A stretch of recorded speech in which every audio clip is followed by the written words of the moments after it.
On avait vu ensemble l'effondrement de la crypto-monnaie Solana depuis environ les 180 $ et je te refais un point ici. Alors actuellement, on a un rebond qui est en train de se déclencher, mais fais extrêmement attention. On a encore eu des bad news récemment, notamment le rejet de l'ETF. Alors il n'est pas rejeté définitivement, mais il y a un rejet à plus tard et la prochaine décision, ce sera en début juin. Donc d'ici début juin, le marché pourrait consolider ou continuer de chuter.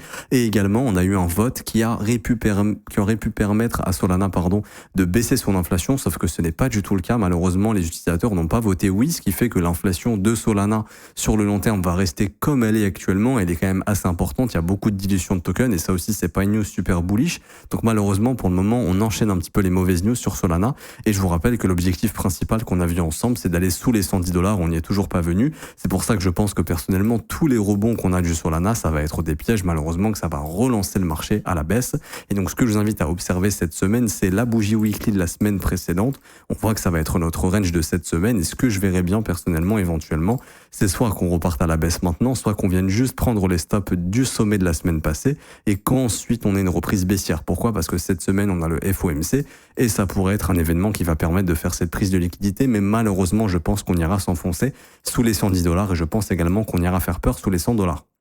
Si tu veux qu'on suive tout ça ensemble, n'hésite pas à t'abonner. J'analyse Solana quasiment tous les jours.